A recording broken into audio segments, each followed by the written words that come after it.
None? Good evening, everyone. Welcome to yet another webinar by Nephrocon. Nephrocon has turned 2 this month, and we are grateful to all the nephropathologists and nephrologists who have participated over 2 years, and all the attendees who have supported this platform. We hope to continue to bring more such quality webinars for all our viewers in the upcoming days. So this month we will be discussing ANCA associated vasculitis, and for that we have Dr. Mahesh. He's a nepropathologist and head of department at Manipal Hospitals. And just before Sir begins, I'd like to put my inputs about ANCA with renal involvement. Everybody is aware of the Chapel Hill classification, and I think Dr. Mahesh will do better justice elaborating this and the histopathology, nephropathology of this topic. So over to you, Dr. Mahesh.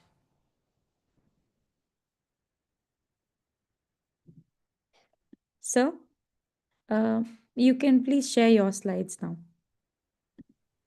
Okay. Yeah.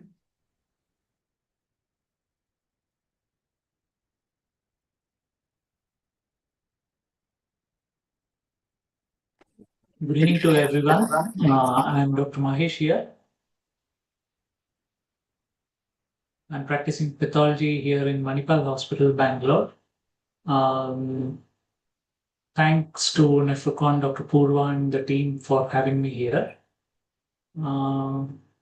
The topic that is assigned is the ANCA mediated vasculitis and its renal damage. So as we go on to this, the definition of vasculitis, as the name suggests, it's inflammation of the vessel, and the inflammation could be affecting any of the vascular tree. As you can see here, just now Dr. Purva was mentioning about the Chapel Hill classification, and this is the pictorial diagram of a major vessel and its branches, the arteries, and that gives into the branch of arterioles, which connects into the capillary network, and then the venous side takes off. So the capillary level is the one which we are interested in for the today's topic. That's because the capillaries make the bed in the glomerular compartment, as well as in the medullary interstitium in the vascular network. So as you see here, that the images at the bottom, as you can see, that the inflammation is encroaching upon the vessel and it's destroying the vessel wall per se. And there are various diseases affecting the vasculature, and they are grouped into large vessel vasculitis, the medium vessel vasculitis, and the small vessel vasculitis. All that we see in the renal core biopsy is limited to the small vessels, because they are, as I said earlier, that the capillaries make the major chunk of glomerular compartment and the medullary interstitium, and the arterioles and the arteries are also sampled to some extent in the renal core. And so these are the ones which we get to see in the renal core biopsy. So the ANCA associated injury, as the full form of this ANCA is the anti-neutrophil cytoplasmic antibodies. So as the name suggests, the neutrophil is the cell which has these target, the antigens in the azurophilic granules in the cytoplasm, to which the antibodies are formed. And these, when they come in contact with the the endothelium of the vessel. They participate in along with the complements and the inciting agents. They destroy the vascular endothelium and cause the inflammation of the vessels. As it is purely a vasculitis of a small vessel, the clinical presentation ranges from across the departments in the clinical OPDs. The patient might end up landing up in a pulmonary medicine or in the ENT or in the gastrointestinal department or renal nephrology department. So the testing of this is done by either the immunofluorescence, indirect immunofluorescence, or by ELISA. And the group of lesions that are encountered because of this ANCA is the granulomatosis with polyangiitis, earlier referred to as Wegener's granulomatosis. Nowadays, the term is omitted. And these could be a PR3 positive ANCA or a NPO positive ANCA. And in some instances, like up to 10 to 15% of cases, the ANCA serology might be negative. And the ANCA negative granulomatosis polyangiitis could be, from the clinical aspect, is more or less similar to how you see a seronegative lupus nephritis or a seronegative rheumatoid arthritis. So in that way, the serology would not be supporting you, but the histology would be showing you of that of a vasculitis coupled with the plus or minus the granuloma.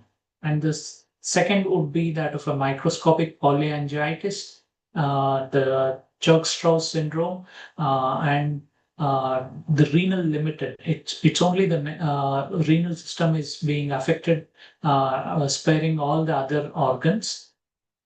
This being the fourth category. So looking into the pathogenesis of this ANCA-mediated damage.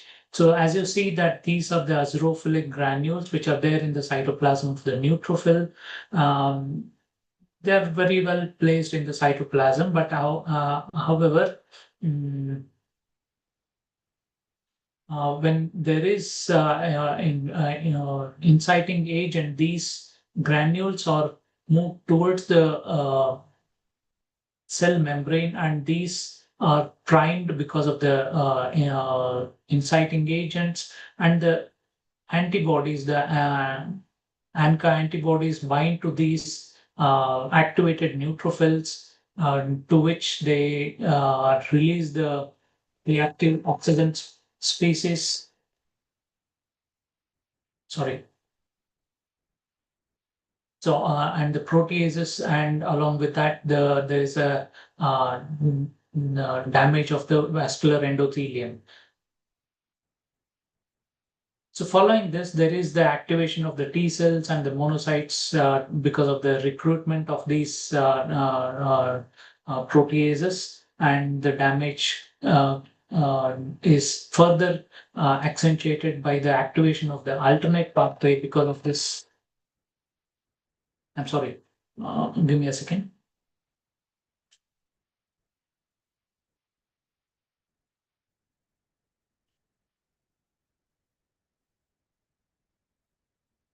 The complement system is being activated by the activation of this alternate pathway. Although the MAC is not the direct insult injurious in this scenario, it's the C5A, which becomes a vicious cycle of activating the leukotrienes, which are further accentuating this neutrophil to be in the primed status. So how does this takes us to the question, like the autoantibodies presence and the and the neutrophils that are primed, how it is linked to. So in the pathogenesis, if we look at this, there are endogenous as well as exogenous inciting agents or the mimickers that for which the B cell forms the antibodies, and this would be taken care by our the immunity. But however, in case where the B cells are dysregulated, they permit the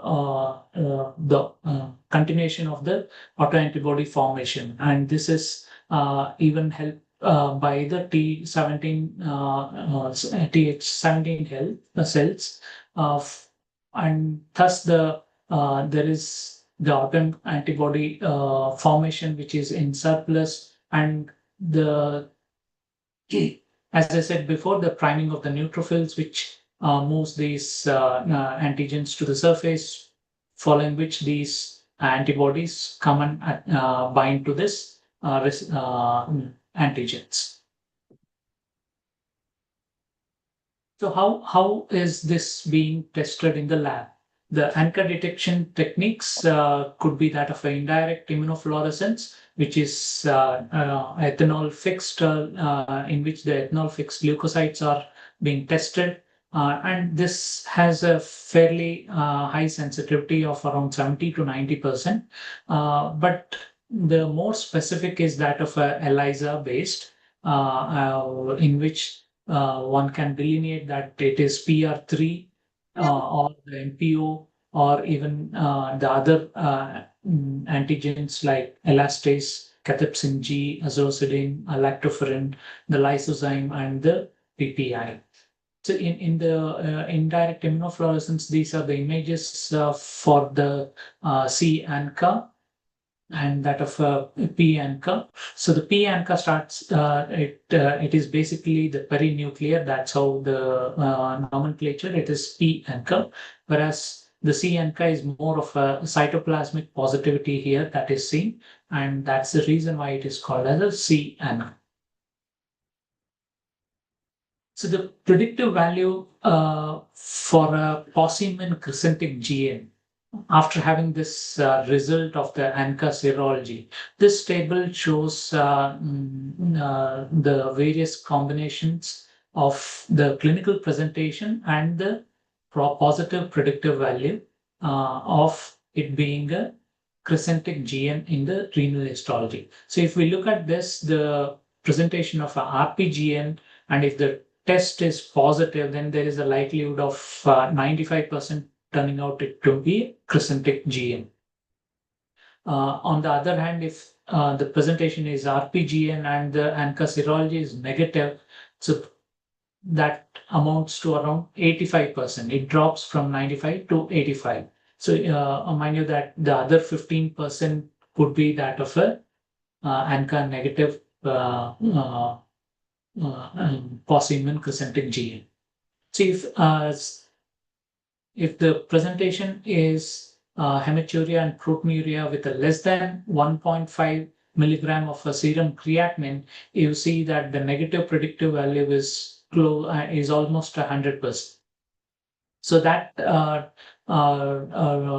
gives us the importance of having the serology in to get it quickly and to initiate the therapy, because this is one of the critical alert in our practice in the nephropath, as well as sometimes these patients present with the pulmonary manifestations for which the management has to be quite fast.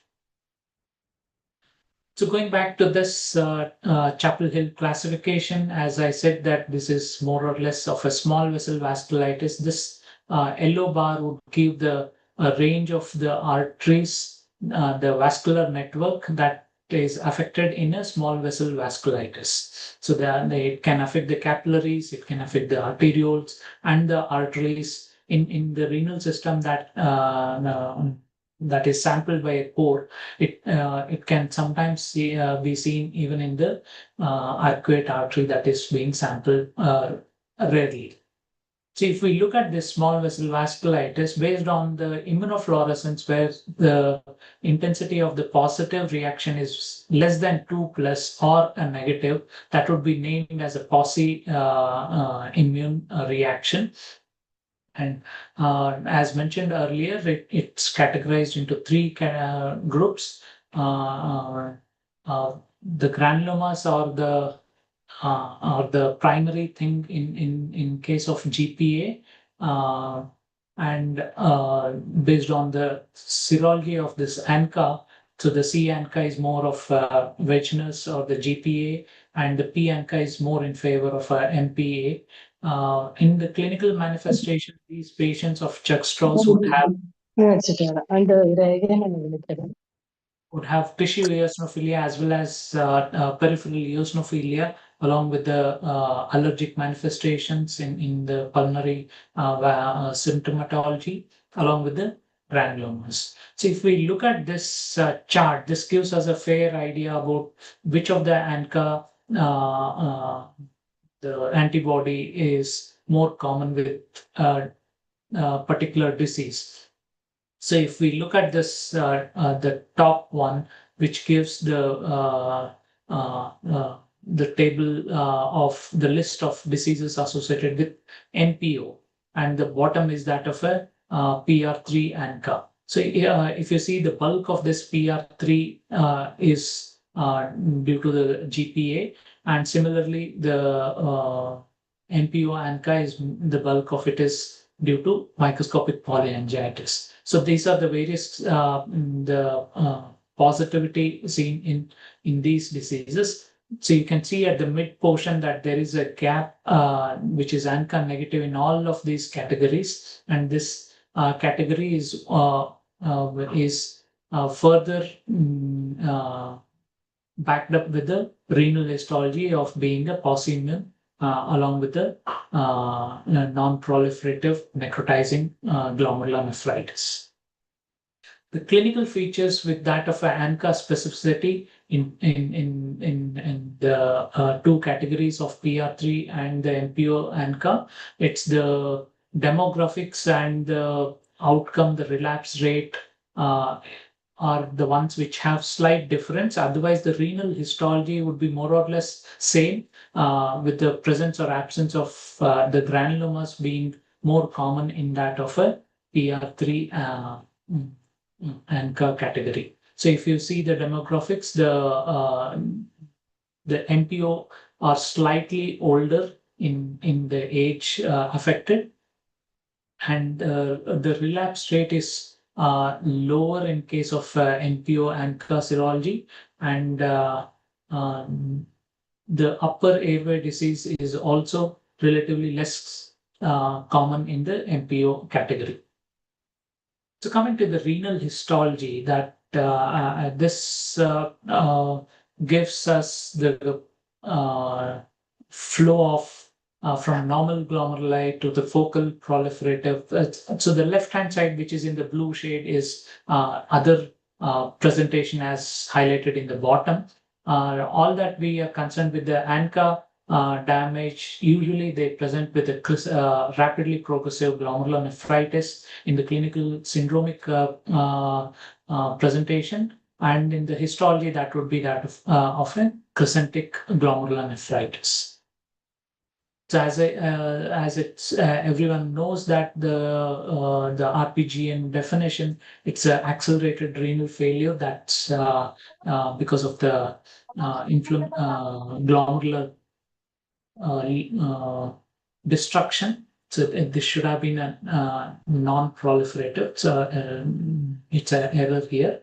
And the loss of this renal function is over a period of 3 months, and that is being reflected in the urine as a very active sediments, and the presence of multisystem involvement would clinch the clinical or put the vasculitis at the top of the differential. So what is vasculitis? So vasculitis is basically the capillary walls that are being destroyed by the inflammatory cells, and in the sequelae there is a fibrinoid change of the destructed material. Here in this case, this is a glomerulus here, this being a vascular pole, and the capillaries here in this segment portion of this is being destroyed, and this is the hematoxylin and eosin stain, whereas the same lesion that is seen in the meson trichrome you would appreciate that this is more of a reddish in color, and the nature of this is fibrillar in character and not a homogeneous. In the silver stain, you would also appreciate that there is the break of the scapulary walls in this tuft, and apart from the fibrinoid necrosis, having these nuclear debris amidst this fibrinoid degeneration. So following this destruction, there is a proliferation of this parietal epithelium, which is lining this Bowman's capsule to form a crescent that could be of partial in nature or a circumferential, as you see on your right hand side.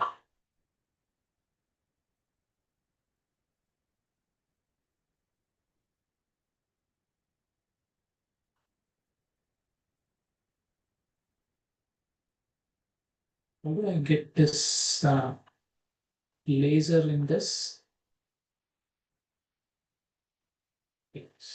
So here, this is all the Bowman space that is being occupied by the proliferating parietal epithelium, which is partial in this Bowman's space, whereas the entire Bowman space is occupied by the cellular crescent, which is encroaching upon the underlying tuft.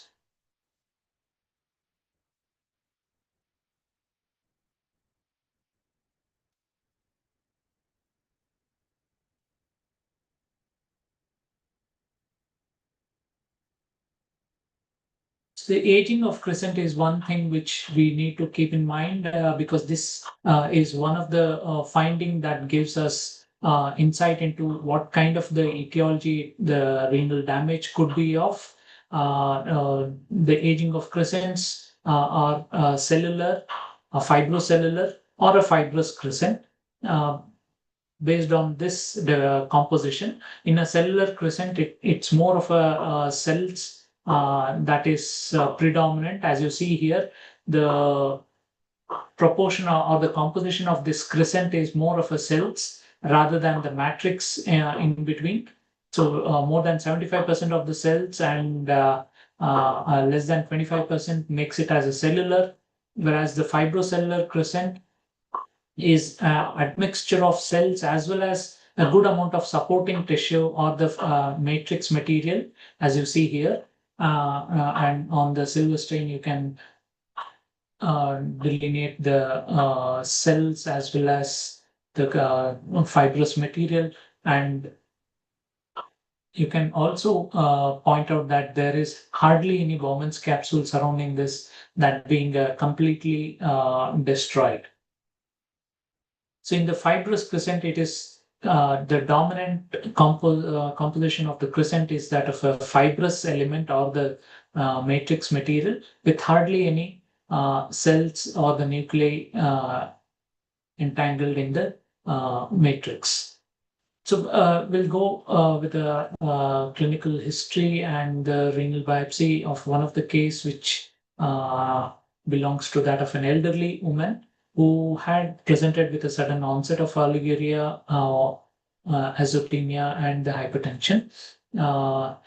The routine urinalysis showed 2+ albumin with a plenty of RBCs, and the protein leak was 1.5 gram per day. The creatinine value was 7 milligram per deciliter, and the ANCA serology was positive for C-ANCA. So the presentation is RPGN and the ANCA is positive. So if we go with the table that I showed earlier, then the positive predictive value is almost 95% of it being a crescentic GL. So this was the renal histology, the low power magnification that shows around 7 to 8 glomeruli, and this magnification one can make out that there is definitely some abnormality in most of these gloms. So it's a diffuse process in this view. And as we go into the high magnification or the closest ones, you can see the range of abnormalities present in the in the glomerular compartment spanning the entire core here. So on the left top is what you see, the non-proliferative capillary walls, along with some leukocytoplastic findings in having these neutrophils, the debris, nuclear debris.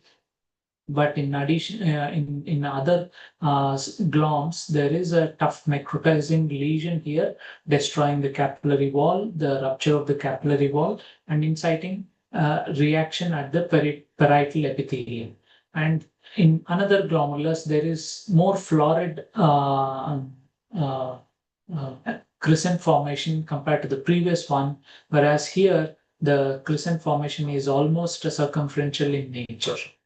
So this bottom middle glomerulus shows that there is tubularization of these crescents. The lumen formation within the crescents gives the terminology of tubularization of crescents. There were one or two glomeruli which absolutely look like a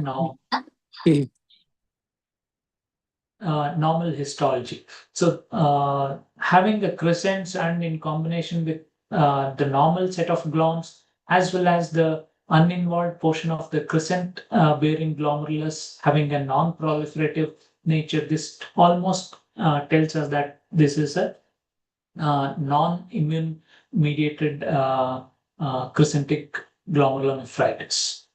So meaning the immune category is not the insult in this case.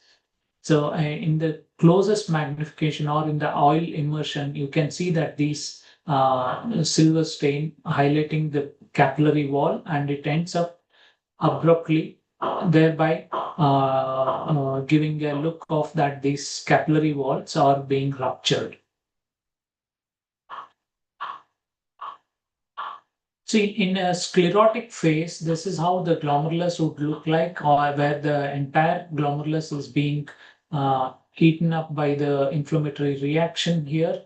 And in the silver stain, in HNE, this would be very tough to identify that this is a glomerulus. Whereas in the PAS or in the silver stain, the destroyed capillary walls or some remnants of these capillary network would be seen. And as I said earlier, that these are the fibrous crescents, how it looks like. Moving on to the tubulointerstitial compartment in this case, so the necrotizing lesions are also seen in the interstitium, and the inflammatory reaction is usually dominated by the plasma cells in cases of ANCA-mediated renal injury. The granuloma formation can also be seen in almost 20% of these crescentic GNs. The 20% depends on how vigorously the step serial sections are being taken. If there are centers where the step serial sections are taken up to the number of 16, then the likelihood of finding a granuloma is lesser. Whereas we here take the step serial sections almost 32 to 40 step serial sections, then in that case, the probability of having the granuloma is increased. Here you can see a granuloma and also the inflammatory reaction in the vessel, which is surrounded by the giant cell as well as the epithelioid cell collection at the periphery of this vessel.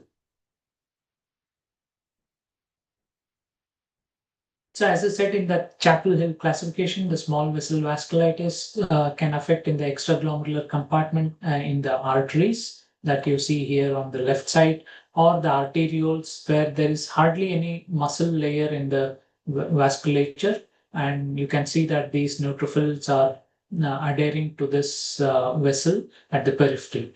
In the medullary region, I'll come to this picture in the later slides in this.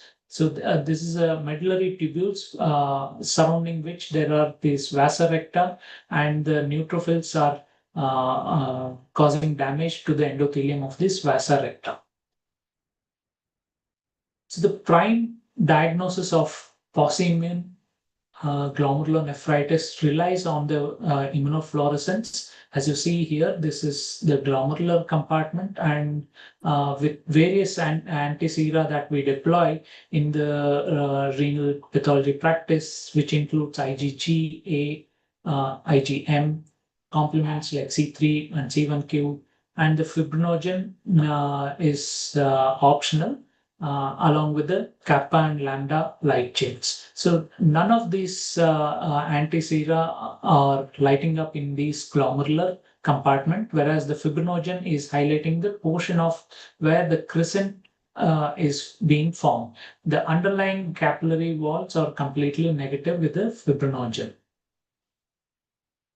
So the posse immune is introduced, or it is defined as the intensity of the positive reaction of less than 2. Anything which is equal to that of 2 intensity and the above is given a positive reaction, whereas lesser than this is called as a posse immune or a negative reaction. See, certain scenarios, the adequacy becomes a very major issue, and the core that is sent for the light microscopy may not have the finding of an extraglomerular vasculitis. As you see here, this is a core which is sent for immunofluorescence, and we usually do routine the hematoxylin and eosin stain on the core that is sent for the immunofluorescence as well. This shows the fibrinoid change of the vessel wall along with the nuclear debris and the inflammatory reaction around it. And this highlights the fibrinogen in the fibrinoid areas. So this is very important finding which one should carefully look into in the immunofluorescence core, which has a very important what should I say, like the management decision when it comes to a case of anti-GBM along with the ANCA-mediated combined double positive vasculitis. So the renal prognostication is more based on this article, which we follow it across the globe, and this introducing of the classification of this burdens way of approach has given a more prognostic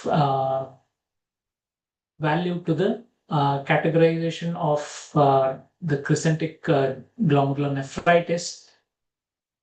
That is based on how many of the gloms in the given core are normal. I mean, if the in a sample, like say for example, if there are 20 gloms in a core and more than 10 gloms are normal, then it is grouped as focal. And if there are more than 10 gloms which have a crescent, be it a partial or a circumferential, then it is grouped as crescentic class. And if there are mix of lesions and there is no majority in any of these group, then it is group called as a mixed class.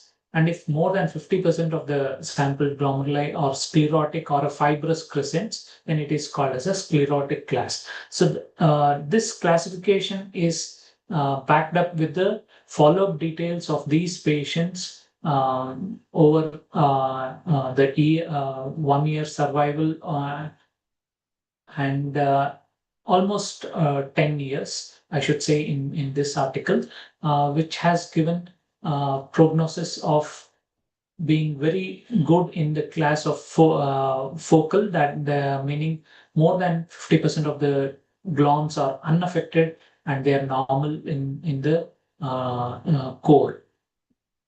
The second good prognosis is that of a crescentic and followed by the mixed category, and the sclerotic is the one which has a downhill course of renal survival. So moving on to the the prognosis of the center portion in that ANCA positive versus ANCA negative. This article and others have also validated that the ANCA negative Possiman glomerular nephritis behaves poorer than the ANCA positive GN. As you see here in the various lesions, the glomerular lesions and the interstitial fibrosis, especially this interstitial fibrosis is diffuse, and the dominant finding in cases of ANCA negative, and thus it has a very poor prognosis compared to the ANCA positive ones. So in the renal histology, when we screen the cases, what are the points, or when do we have to suspect the ANCA crescentic GN? The positive predictive value of it turning out to be ANCA is when we see a pleomorphism of crescents, meaning the aging of crescents spans from cellular to fibrocellular to fibrous. It just hints that the crescents, origin of these crescents are over a period of time, and it is not at a single point of time. And the second thing is to look for the glomerular tufts of the crescents bearing glomeruli as well as the non-crescentic glomeruli. So if the tufts are non-proliferative, then it is another favoring point for an ANCA-mediated lesion. And the interstitial findings, especially that of a granuloma and the inflammation that is rich in plasma cells, again favors. In the vasculature, if there is a transmural necrotizing arteritis, or if the medulla is being sampled, medullary tissue is there, to look for if there is any angiitis in the vasa recta. So these are the histologic points, and of course the clinician would have sent the ANCA serology in a case of rapidly progressive glomerulonephritis. And in the to stamp all these findings, it's the immunofluorescence which is the key diagnostic to say that it is a Possiman glomerulonephritis. The electron microscopy is of very little help. I should say that the EM can be done in the academic interest, and also to exclude if there is any confounding clinical presentation, or if there is any added histologic finding, to exclude other etiologies by electron microscopy. By and large, the EM has very little role in the ANCA-mediated injury. So the this table, which is taken from the Heptinstall book, it says about the percentage of the crescents in the given tissue and the etiologies associated with it. So before this, I forgot to mention that the crescentic GN, there are two schools of thoughts. So if there is a single glomerulus with a crescent, one school of thought mentions it as outrightly crescentic glomerulonephritis.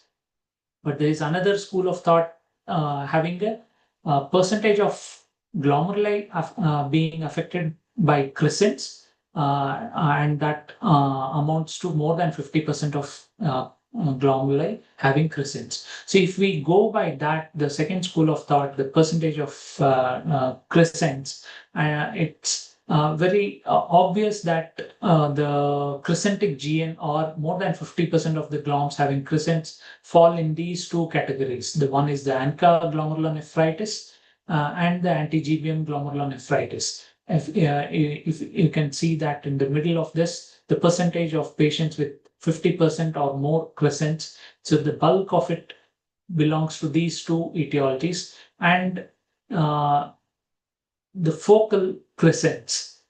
So here, the bulk would be that of an immune-mediated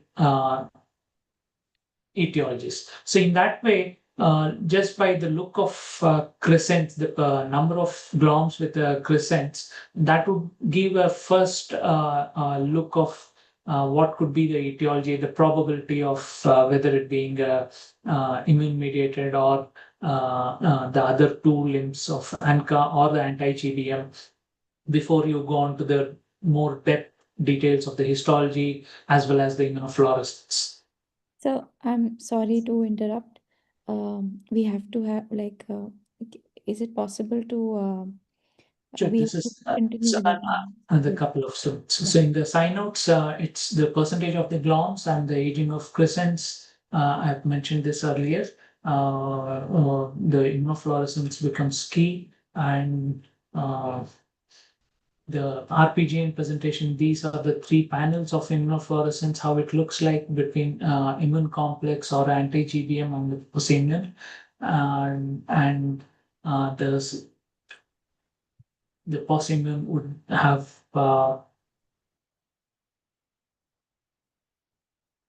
this kind of angiitis in the medulla. This is one of the major article from the Arcanus lab, which mentions that medullary angiitis can be seen in ANCA associated and in certain fraction of IgA as well, and also secondary to antibiotic status. So a combination of ANCA mediated is seen with lupus nephritis or anti-GBM. And this is one of the case where I wanted to highlight the presence of extraglomerular necrotizing vasculitis in a case of anti-GBM. This definitely says that this is not just an anti-GBM. There is a component of ANCA mediated, just going by this capillary classification, because anti-GBM affects only the capillaries, whereas these arteries, which are proximal to this, are affected by the ANCA serology. So this is one of the mimicker which the pathologist would face difficulty in calling it as necrotizing lesion in this feeding arteriole, the preglomerular arteriole. So as you see here, this is a histology of a thrombotic microangiopathy where the fibrin is just limited to the vessel lumen without having any inflammatory reaction. Whereas the arteries have this the nuclear debris in the vessel wall, and the inflammatory reaction is quite significant.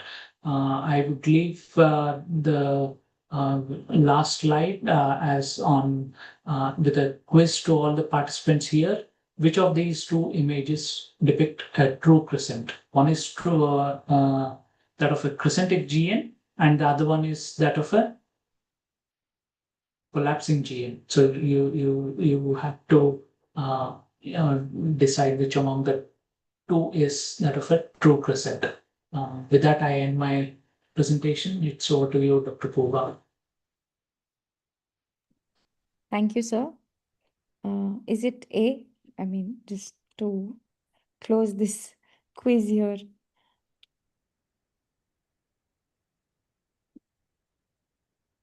What is the answer to your question before we start with the panel discussion? On the left-hand side that you saw, the necrotizing lesion was that of a true crescent, whereas on the right-hand side was that of a hyperproliferating podocytes. That's the collapsing FSGs, which is another critical alert in terms of our practice. Right. So thank you so much, Mahesh sir, for such an elaborate pathology of ANCA vasculitis. And sir has covered quite a lot of points, so I think we'll just have to rush to the clinical aspect. This diagnosis of ANCA vasculitis, the nephropathologist has a very pivotal and extremely important role, because without that, treatment becomes a little difficult, and we can't hit with immunosuppression, even if we are attracted to it, unless and until. But the KDIGO guidelines say that if at all you are suspecting vasculitis, and you are waiting for the serology reports and the biopsy reports, you can start with the treatment. So to that, we have two young dynamic experts to answer the questions on diagnosis and management of ANCA vasculitis with renal involvement. We have Dr. Nithyashree Nandagopal from Chennai and Dr. Vaibhav Keskar from Thane.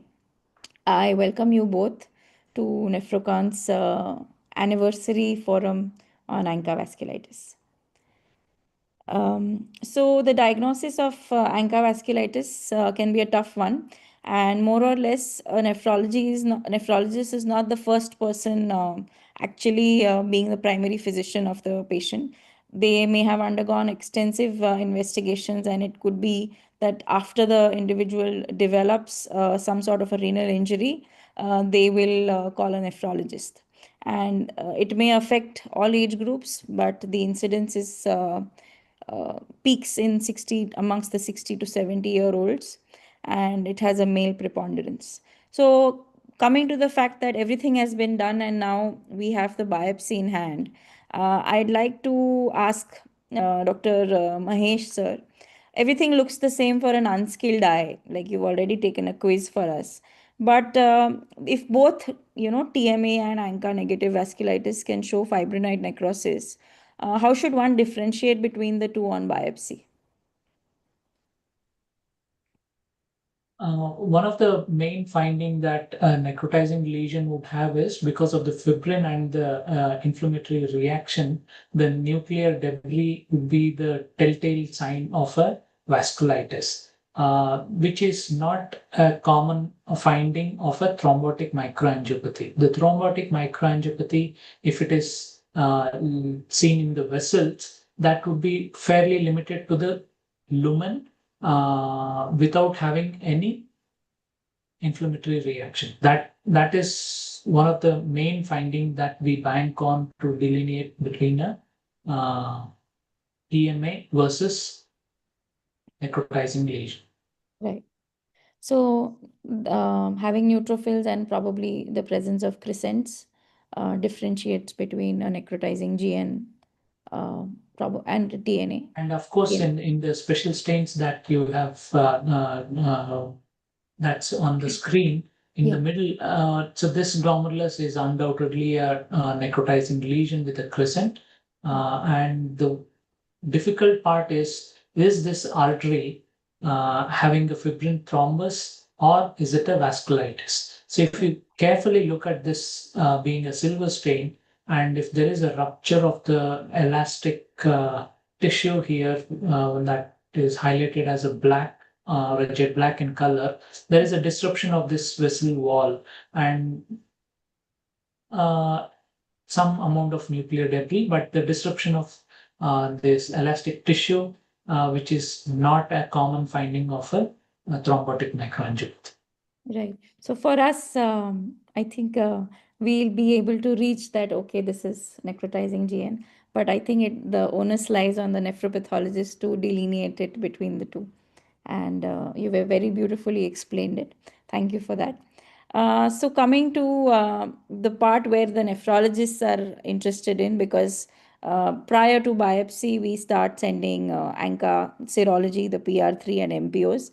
And we have two commercially available tests, indirect immunofluorescence and ELISA. And the consensus report says that ELISA is a high quality immunoassay, and that should be done rather than the immunofluorescence assay. So I think most of the commercial labs, you have to be very meticulous about what methodology are you testing for getting serology of ANCA.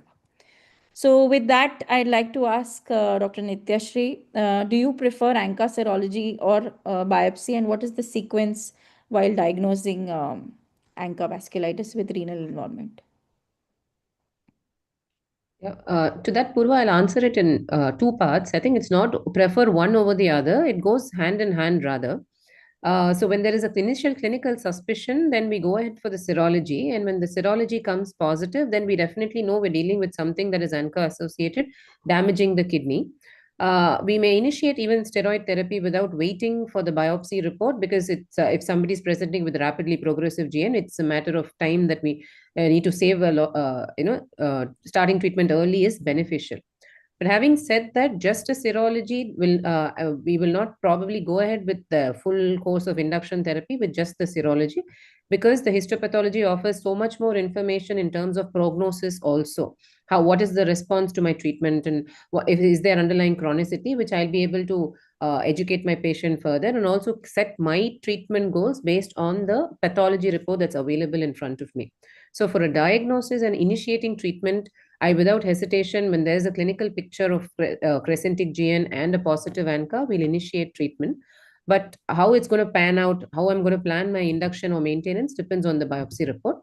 So I think both would be required, and it's not like one over the other. Right. The next question is, how does ANCA negative vasculitis differ from ANCA positive vasculitis in terms of diagnosis, treatment, and prognosis? Yeah. So first is ANCA negative vasculitis. Yes, there will be some delay in coming to the conclusion that it's actually a crescentic GN which can be ANCA negative. The reasons for the negativity can be there are atypical antigens against which these ANCAs are directed against. So there is a considerable delay in the diagnosis when it comes to ANCA negative versus ANCA positive, which is pretty straightforward. In terms of treatment, again, your response to treatment would be slightly not as expected in an ANCA negative GN, because like Dr. Mahesh had pointed out, there is considerable amount of interstitial fibrosis that is present in patients who have ANCA negative vasculitis. So obviously your response to treatment would also be that much poorer. And so because of this response is not so great, long-term prognosis for ANCA negative when compared to ANCA positive is also slightly lesser. Right. And they don't have systemic symptoms as much. The ANCA negatives are mostly renal limited from whatever we've seen. Right. So we've already discussed that high quality immunoassays are better. So coming to the next segment, because I have to rush, so will not spend a lot of time on each question. They occur in the background of a lot of other glomerular diseases. So they have that ANCA can occur in conjunction in overlapping anti-GBM, lupus, IgA, even the drugs like hydralazine, they can lead to an overlap syndrome. And there was a study in Korea wherein they found they did ANCA serology for 232 cases of systemic sclerosis, and almost majority of them had ANCA vasculitis. So they came to a conclusion that for every patient who has systemic sclerosis, you should also look for ANCA positivity, and that can help in the treatment and marking the prognosis of the patient. So I'd like to ask my first question to Dr. Vaibhav. How often do you see overlap syndromes with ANCA positivity, and does this alter management? So mainly we see overlap syndrome, like double positivity in anti-GBM disease, and almost 20% of our anti-GBM antibody syndrome cases can have ANCA positivity. It's mainly anti-MPO in many cases, but the treatment here slightly differs because with ANCA positivity coming in, these patients have higher risk of recurrences, relapses. And while in a run-of-the-mill anti-GBM case, we do not treat if they present requiring dialysis. It's not the case if ANCA is also positive. So the treatment is offered as if they are ANCA associated vasculitis. These patients often, almost always, should be given maintenance treatment to prevent the relapses of ANCA. This is the most common scenario we see. The other scenario I would like to mention is maybe false positive ANCA. Sometimes we see anti-MPO positivity and p-ANCA positivity when ANA titer is very high. So this is one of the common scenarios where ANCA report is positive. But the lab can guide us if that's the case. Um, so, yeah, these are the common scenarios we see. Do you monitor ANCA titers to assess activity or relapse? So personally, I don't monitor ANCA titers to assess activity because the titers do not correlate well with the disease activity.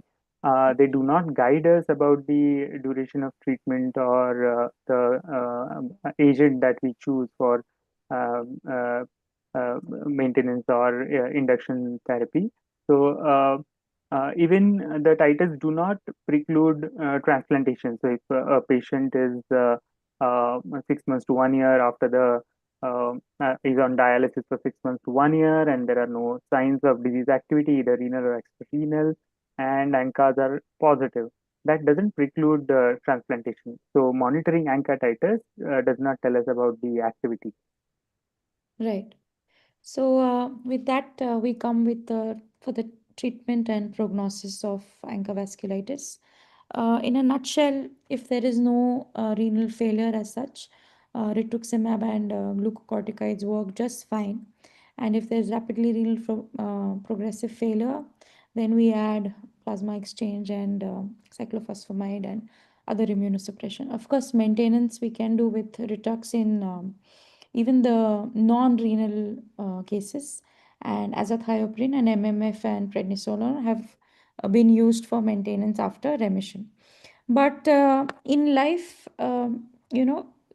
things are not as per the text, and if it is gray, black and white, then things would have been a lot easier. But in that scenario, we have done plasma exchanges even when it is outside the textbook guidelines or outside the textbook indications. So I would like the discussion to have some emphasis on that also. And with that, I'd like to ask, what is your approach to managing vasculitis with or without rapidly progressive renal failure in your cases, Dr. Nitya? Yeah, I think you've answered that question for me, Purva, just in the previous slide. So, But like you then I think said, I would like a more detailed, because everybody knows about this. So, so, primarily, it's about, see, it is this antibody that is causing some organ injury, and the degree of organ injury dictates your intensity of immunosuppression that you choose. So, that is the broad basis on which we choose our treatment. So, like Dr. Mahesha pointed out, there is a very big clinical spectrum in which ANCA-associated vasculitis can present, ranging from no renal at all and only extrarenal, and in renal asymptomatic hematuриas to rapidly progressive GNs. So when the last end of this spectrum is the rapidly progressive GN, which needs full and heightened immunosuppression, where we choose steroids and a cytotoxic agent or a B cell depleting agent. Preferably when there is a rapidly progressive glomerular nephritis, cyclophosphamide is the treatment that we go to. Although rituximab has also been shown as equal, I personally prefer cyclophosphamide who in somebody who has dialysis dependent renal failure as a result of crescentic GN. One, because the onset of action of rituximab is slightly slower, and the efficacy is also, although the safety profile is better, I feel cyclophosphamide as an cytotoxic induction agent fares better in these scenarios than rituximab. So my choice for somebody with rapidly progressive GN or a crescentic GN would be steroids with cyclophosphamide every fortnightly, rather than rituximab. Plasma exchange, there are particular indications in which we do plasma exchange. So one would be when their ANCA is associated along with anti-GBM, then definitely we go for a plasma exchange. The second is if the degree of renal failure is very severe. We had the trials which says for and against plasma exchange, but generally we tend to try and throw in whatever we have. So when they're very dialysis dependent, then we go in for plasma exchange. And the third reason is if it's a extra renal one, like a pulmonary hemorrhage and patient is ventilator dependent, then to pull them out. These are the primary three indications where we throw in plasma exchange in addition to our cytotoxic agent. When there is no rapidly progressive renal failure or the renal failure is limited only with proteinuria or hematuria, I think rituximab with steroids would be a safer option because of the safety profile and the equal efficacy and the superior safety profile of rituximab. So this is primarily induction. And the maintenance, I think at the end of 6 months would be I'd go for azathioprine for both for a period of 2 years. right. I'd like your inputs on this question also, but I'd like to ask Dr. Weber first. Have you found plasma exchange beneficial in only cases with renal involvement, despite of the Pexiva's results where they do not advocate doing plasma exchange with only ANCA vasculitis limited to kidney disease? Right, as Dr. Nitya rightly said, we like to throw in all we have. So we have seen recovery, but it's difficult to say if recovery would happen if we wouldn't have plex stem. Hmm. So typically, a dialysis requiring patient receives either cyclophosphamide or rituximab and also plex. So we've seen patients discontinuing dialysis even though they were on dialysis for as long as 6 weeks, 8 weeks also. So there could be a delayed response. Um, Although Pexia's trial didn't support routine use of plasma exchange, the meta-analysis done by the same group, like a couple of years later, they published that meta-analysis. There was some indication that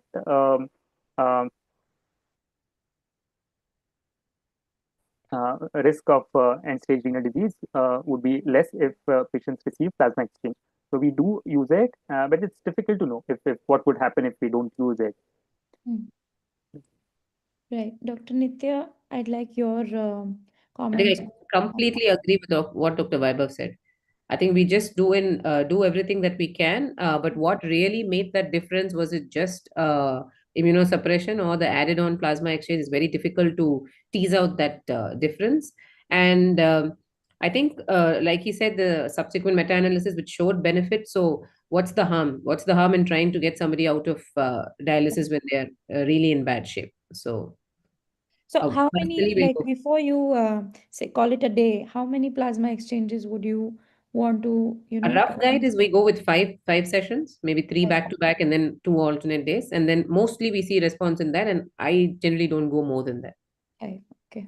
Dr. Vaibhav, your experience about how many plasma exchanges and what Yeah, should so we go from 5 to 7 sessions, right? and after that we do continue maintenance induction therapy.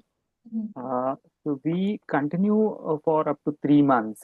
So at the end of 3 months, if they remain on dialysis, we start tapering, and then we back off and stop immunosuppression.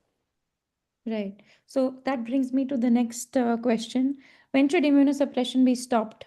Either after recovery, when should you stop it? And if the patient is dialysis dependent, then you just completely stop it. And that is when? Like, when does So, that? if someone is on dialysis on presentation or during the hospital course, we still have hopes that he or Yeah. she recovers. So, we continue therapy for 3 to 6 months. At the end of 3 months, if the patient is not recovering, then Mm. probably it's time to back off and stop the therapy by 6 months. Uh, uh, but if there are other systems involved, for example, pulmonary hemorrhages, ENT involvement, then we continue the treatment as if they are not on dialysis. So the extrarenal disease still merits the treatment. The treatment drugs may be different. For example, we don't like cyclophosphamide much on dialysis. Of course, we can't use methotrexate in these cases, but yes, extrarenal disease needs treatment in such a case. What if they recover and do well, and then we continue maintenance therapy? So there are protocols like rituximab treatment is described for 18 months. But there was a trial where they did use azathioprine for 4 long years before they stopped. So the duration of treatment could be anywhere from 1.5 year to 4 years. And when we start tapering, we pay close attention to the clinical picture, urine proteinuria, hematuria, extrarenal activity, and then only we start tapering and stop it eventually. Right. So that brings me to the next question. What factors predict better outcomes in post-immune crescentic GN with ANCA positivity? Dr. Nitya. Yeah. So better outcomes in terms of post-immune, I think it's the rapidity of diagnosis and the as how early treatment is initiated. That is one thing. So see, when what is the antibody associated with this crescentic gene, whether it is a PR3 or an MPO. So if it's a PR3 antibody causing the crescentic GN, that has a better prognosis because it gets picked up that much faster. It does not have a remitting waxing waning course like the MPO ANCA associated vasculitis. And so it response to treatment is also better. So between the MPO and the PR3, those with PR3 have better outcomes. And the clinical presentation, again, when somebody's clinical presentation is dialysis dependence and there is some amount of chronicity on the biopsy by the time we get to it, then that is again a factor that is against better outcomes. Where if the histology is clean just with crescents and not a lot of chronicity, again the histology is something that will favor better outcomes if it has no chronicity. And younger age generally tend to do better. So young age, no chronicity on histology, and a PRA associated rather than an MPO associated are some of the factors that help in better outcomes. Right. I think Dr. Vaibhav is a pediatric nephrologist, if I'm not wrong. Yeah, I'm a pediatrician Have you basically who's seen trained any oh, vasculitic cases in children? it's very rare. I've seen a few. Basically, the treatment principles remain the same. The course could be quite aggressive, so but the principles remain the same. Principles of treatment remain the same. Right. So with that, now that we have treated ANCA vasculitis, we come to the last segment wherein the patient has now come to end-stage renal disease and we transplant them. And I'd like to ask Dr. Vaibhav, how do you approach transplantation when the native disease was necrotizing vasculitis? Because we have to keep in mind that we don't know how to index the disease activity, especially when uh, vasculitis is in this form. Yeah, if someone is on dialysis because of ANCA-associated vasculitis, we typically wait for 6 months to 12 months before we transplant them. The most important thing is there should not be any disease activity. Extrarenal disease should not be there. And of course, they should not have active renal disease either, which is difficult to know, but the hematuria and proteinuria may be surrogate pointers. Right. And as you already said that Even if they are ANCA positive at that point of time, we go ahead. yeah, titers So don't matter. yeah. So So any precautions you take before transplant? So we make sure that we have thorough evaluation to see the disease activity. We immunize them well in advance, and we transplant them like any other transplant, any other ESRD patient. Right. So, Dr. Nitya, I'd like to ask, do you modify, have you thought of modifying induction therapy, for instance, preferring Ritux over ATG or basiliximab in these cases? No. Right. Personally, I don't think I'll modify my induction regimen based on the disease. I think induction regimen depends on the immunological risk of the particular patient. Of course, I will keep in mind the cumulative immunosuppression they've received over years before I choose my induction. But in terms of vasculitis, I don't think I'll prefer rituximab over ATG for my induction. ATG versus basiliximab depends on the immunological risk of that particular individual. Right. There's one interesting case I'd like to highlight. So we have one anti-GBM disease presently under our treatment. And we did his titers and they are still high, but we are not dependent on them. It's just that because he is having an ABO incompatible transplant, he is going to eventually undergo plasma exchange prior to transplantation. But let's say it's 6 months after the disease has been there since 6 months. Would you consider doing plasma exchange 1 or 2 sessions, 3 sessions prior to transplantation? Just If it was a ABO compatible kidney transplant?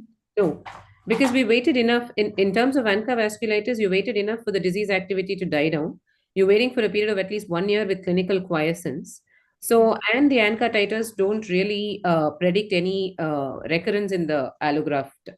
So, I had a patient of mine who was worked up for a transplant, was an IgA vasculitis. We didn't even look at him as an ANCA positive vasculitis, but for some reason he had hemolytic anemia, and I just did the ANCA, and his ANCA titers turned out to be very high.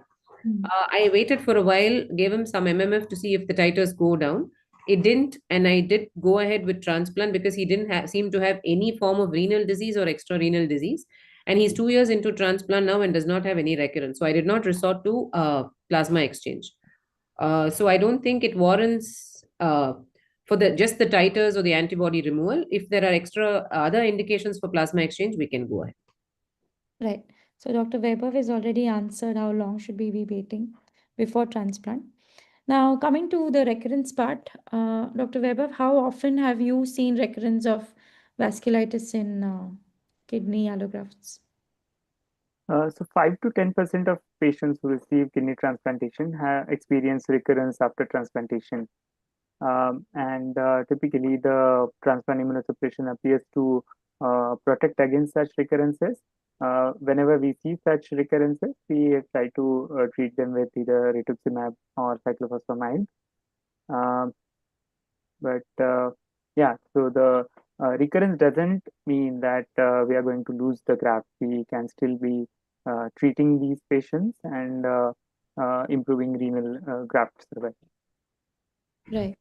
So I think we've already discussed if anti-GBM antibody positivity has any impact on kidney transplant. The titers don't have any significance. And although we should have a clinical suspicion of recurrence, when would you want to screen for recurrence in these cases? So we don't screen them routinely. If they have symptoms, we go ahead and we go for thorough evaluation. Of course, when they come for routine follow-ups, all of them have urinalysis done, urine protein creatinine ratio done at the intervals. So that's how we keep a watch. But we generally don't ask for ANCA titers on each visit. Right. But I think if at all recurrences occurs, it probably will occur in the first few years of transplantation. And I don't know if it will occur later in life, probably say 5 years later or probably 7 years later. Not, I don't know about what the literature says. So with that, we come to our end of panel discussion. It has been a wonderful discussion. If there are any questions, I would just take a look.